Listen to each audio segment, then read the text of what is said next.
Si Dieu a mis un rêve dans ton cœur. Un nouveau-né dans l'univers des livres au Bénin.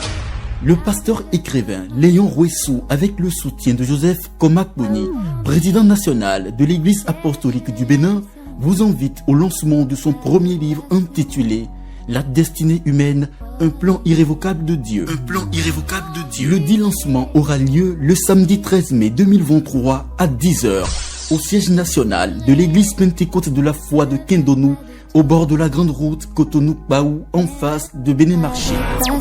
Vous avez envie de prendre part à cette grande messe littéraire? Sachez que le pasteur écrivain vous réserve de grandes surprises.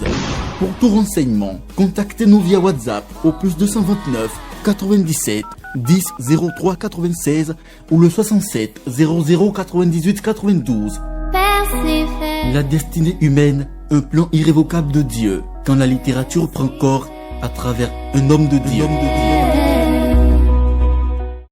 Vous avez besoin d'un espace publicitaire pour faire connaître votre société ou vos produits? Seul Guérita TV Monde peut vous satisfaire.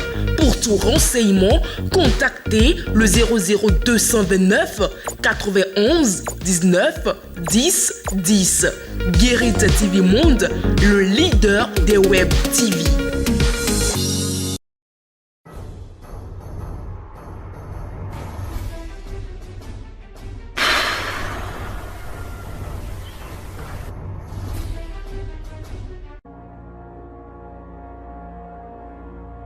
Mesdames et messieurs, bonjour. Dans l'actualité de ce matin, dans le nord du Bénin, précisément à Toura, commune de Banikwara, 3 personnes ont été tuées par des assaillants non identifiés. C'était dans la nuit du mardi au mercredi 3 mai 2023. Selon la radio locale Banigancé FM, une 4e personne a été enlevée par les assaillants.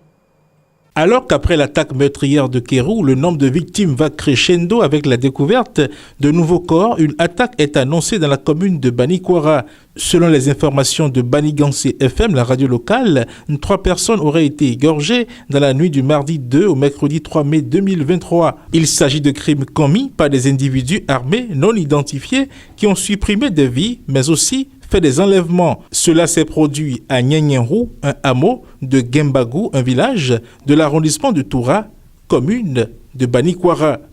Et 3 mois après le drame de Dassazoumen, le gouvernement est appelé à répondre ce jeudi 4 mai 2023 à une question d'actualité posée par les députés du Parti Les Démocrates à l'hémicycle. Les ministres concernés ou leurs représentants sont attendus pour apporter les éclairages du gouvernement sur les questions que voici. C'est une question d'actualité déclinée en 12 points. En voici quelques-uns. Quel est le point des matériels fonctionnels dont disposait la base des sapeurs-pompiers de Dassazoumen le jour du drame? Pourquoi les sapeurs-pompiers ont-ils mis près d'1 heure de temps après l'accident avant d'intervenir, alors même qu'une prompte intervention aurait certainement permis de réduire le bilan humain de ce drame? Quel groupement des sapeurs-pompiers est intervenu pour éteindre les flammes? La base des sapeurs-pompiers située à Dassazoumen avait-elle les moyens fonctionnels pour maîtriser promptement le feu? Quels sont les moyens matériels et humains dont dispose le groupement national des sapeurs-pompiers en général et chacune des bases situées sur toute l'étendue du territoire en particulier? Quelles sont les diligences qui ont été mises en œuvre pour la prise en charge des rescapés de ce drame? Pourquoi le gouvernement n'a pas fait l'option d'une évacuation sanitaire? Voilà quelques questions auxquelles le gouvernement est appelé à répondre ce jeudi au Parlement. Et pour finir ce bulletin d'information, près de 500 kg de faux médicaments contenus dans plusieurs sacs ont été saisis par la police républicaine à Pekadis Marina. Cette saisie a été opérée dans la nuit du lundi 1er mai 2023. Selon des informations obtenues de sources locales par Libre Express, des policiers en fonction au commissariat d'Ekpé ont saisi près de 500 kg de faux médicaments contenus dans plusieurs sacs. Cette saisie a été opérée dans la soirée du lundi 1er mai 2023 à Pekadis Marina dans l'arrondissement d'Ekpé. La quantité de faux médicaments saisis par la police dans cette maison de Pekadis Marina avoisine près d'une demi-tonne, a indiqué à Libre Express, une source locale. Lors de la saisie de cette importante quantité de faux médicaments, 3 personnes dont un enseignant du secondaire ont été mises aux arrêts par les agents de la police républicaine en fonction au commissariat d'Ekpe. Une fois mis aux arrêts, elles ont été gardées à vue au commissariat de l'arrondissement. Mais le mardi 2 mai 2023, le commissariat d'Ekpe s'est dessaisi du dossier au profit de l'Office central de répression du trafic illicite des drogues et des précurseurs, a appris Libre Express d'une source locale. Mesdames et messieurs, c'est l'essentiel à retenir de l'actualité de ce matin. Tout de suite, la suite de votre émission Tour d'Horizon.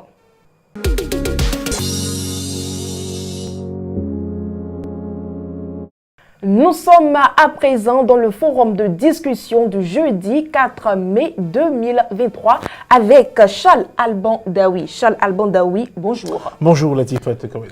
En 48 heures, le Bénin vient d'enregistrer 2 attaques meurtrières, l'une à Kérou et l'autre à Banikwara. Cette fois-ci, il s'agit de civils.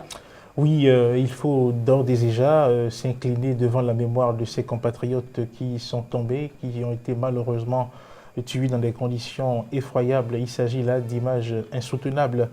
Une vingtaine de personnes, parce que quand on prend l'attaque meurtrière qui a eu lieu dans la commune de Kérou, on continue de dénombrer des cadavres, de voir des personnes assassinées.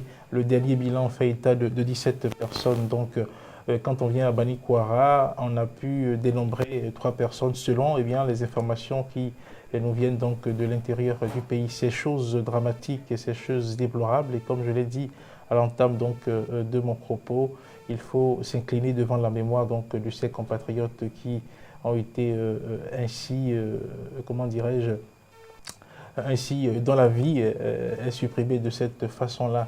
Et sur la question, vous savez, quand on essaie d'apprécier un peu ce qui se passe, parfois on hésite à utiliser le mot terrorisme, mais à voir la façon dont ces personnes donc ont été tuées, on voit une volonté donc de semer de la panique et de la terreur, d'où on ne peut plus continuer à hésiter à employer le mot attaque djihadiste ou attaque terroriste.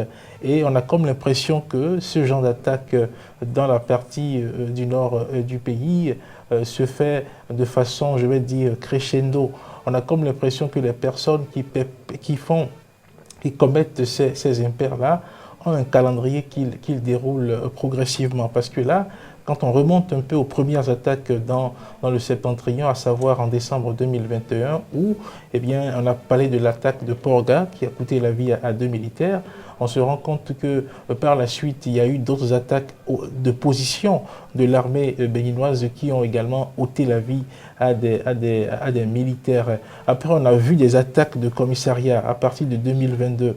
Et même en 2023 également, on a eu les mêmes attaques. Et là, on est en train de passer, selon la situation qu'on est en train de voir, il semble qu'on est en train de passer à un niveau où ce sont les populations civiles qui sont attaquées.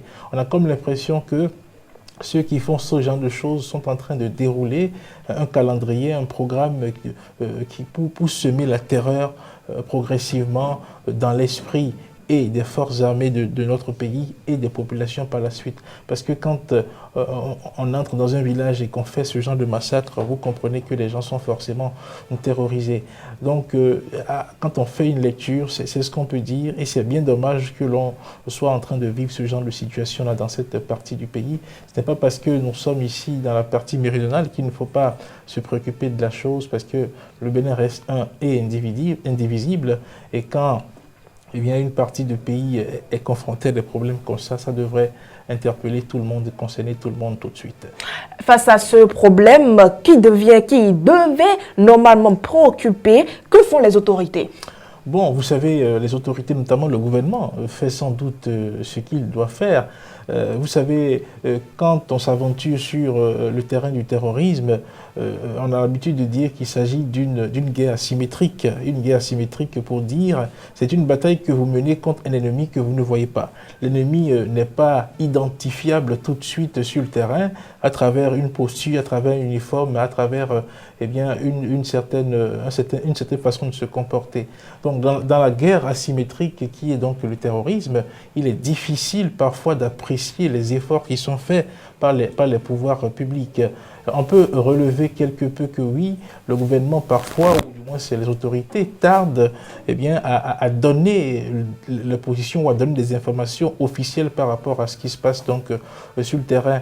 Actuellement, nous sommes eh bien, dans une situation où, pour l'instant, nous n'avons pas encore eu de déclaration officielle en ce qui concerne les tueries enregistrées à Kéru et celles qu'on vient également d'enregistrer dans la commune de Banikwara. Ça laisse perplexe quelque peu, mais vu la sensibilité de la question, vu qu'il s'agit de questions d'insécurité auxquelles il faut apporter eh bien, des solutions pour calmer les esprits, on peut parfois comprendre que eh bien, le pouvoir public ne relaie pas tout de suite ou ne commence pas à diffuser des informations là-dessus. Mais aujourd'hui, vous savez, le terrorisme et ces actes perpétrés là, nous avons des échos qui viennent d'autres pays. Donc, dans l'esprit des Béninois, même si ça ne se passe pas chez eux, ils ont déjà entendu parler de ces choses-là venant de ça et là. Donc, je pense que le pouvoir public, par exemple, sur le côté communicationnel, doivent pouvoir prendre les choses en main tout de suite. Et quand il y a ce genre de choses, prendre des dispositions, dire ce qu'il faut dire pour apaiser les gens, pour ne pas laisser la polémique enfler. Et je pense que sur le plan sécuritaire, le gouvernement quand même prend des mesures, essaie de renforcer quand même comment dirais-je, renforcer les positions dans les parties septentrionales du pays, essaie d'étoffer les équipes de militaires et consorts. Et tout récemment, le gouvernement a émis le vœu donc, de recruter 5000 personnes qui vont être déployées exclusivement à cette tâche. Donc voilà, le pouvoir public forcément ne reste pas les bras croisés, mais comme je l'ai dit, quand on est dans ce genre de lutte, ce genre de guerre, on a souvent du mal à apprécier ce qui se fait par ces pouvoirs publics là pour donc endiguer le mal et pour empêcher ces personnes-là de semer la terreur dans le cœur. Je pense qu'il ne faut pas céder à la panique, il faut rester serein. C'est un phénomène qui a commencé depuis quelques années et qui est en train de venir progressivement vers nous. Je pense que et le Bénin et les pays de la sous-région finalement trouveront une solution à ce problème et on pourra en parler comme des faits du passé. Merci à vous, Charles Alban Daoui. C'est moi qui vous remercie. C'est la fin du forum de discussion du jeudi 4 mai 2023. La note d'humour, c'est tout de suite avec la vidéo du jour.